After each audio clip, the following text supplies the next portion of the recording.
pourquoi se préoccupe-t-on de cela? Le président Mao, combien de fois il a quitté la Chine?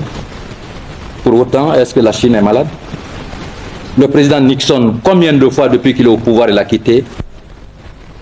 Et chaque président européen, combien de fois chaque président en Europe a quitté son pays? La révolution dont nous parlons, c'est en Guinée. Et c'est ici où elle doit être menée. L'essentiel de la lutte, c'est en Guinée. Et même les adversités extérieures, que toutes les puissances impérialistes se braquent contre la Guinée, si le peuple guinéen reste organisé, conscient de ses responsabilités, résolu à défendre ses acquis, aucune puissance impérialiste n'aura raison de la Guinée. Voilà la vérité historique. On doit s'étonner que je ne sois pas en Guinée, que je sois plutôt comme certains présidents tout le temps à Paris, à Londres, en train de me reposer ou en train de danser.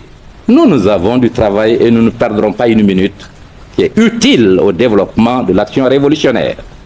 Voyager à l'étranger ne veut pas toujours dire se reposer, c'est maintenir, ouvrir des contacts. Voyager pourquoi? Nous avons fait tous les pays du monde. Les 3 premières années de l'indépendance nous ont permis de visiter presque tous les pays en rapport avec... Et qu'est-ce que nous cherchons en plus? Et nous sommes le pays africain qui compte plus d'ambassades étrangères. Cela explique bien l'élargissement des rapports diplomatiques qu'entretient la Guinée avec le monde extérieur. Bien qu'on parle toujours en France de l'isolement de la Guinée.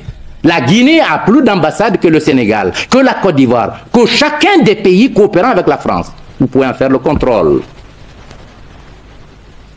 Vous avez à plusieurs reprises dans le passé dénoncé la 5e colonne qui opérait à l'intérieur de la Guinée. Est-ce que vous pensez que cette 5e colonne est toujours active dans votre pays? Et est-ce que ce n'est pas l'existence de cette 5e colonne qui vous inciterait à rester ici? Alors, si j'avais peur de la 5e colonne, je ne restais pas en Guinée puisqu'elle est en Guinée.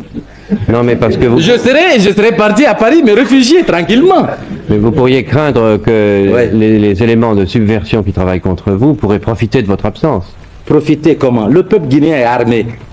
Quel est le seul pays au monde dont le peuple est armé? Dites-le moi. Vous avez vu quand même l'agression. 14 ministres avaient trahi. 32 000 $ avaient été distribués. 32 millions de dollars avaient été distribués. La plupart des officiers supérieurs, avec le ministre de l'Armée et de l'Intérieur, avaient trahi. Et toutes les puissances impérialistes étaient assurées du succès contre la révolution guinéenne, dont la mort était même annoncée à la télévision de Bonn le 22 novembre 1970.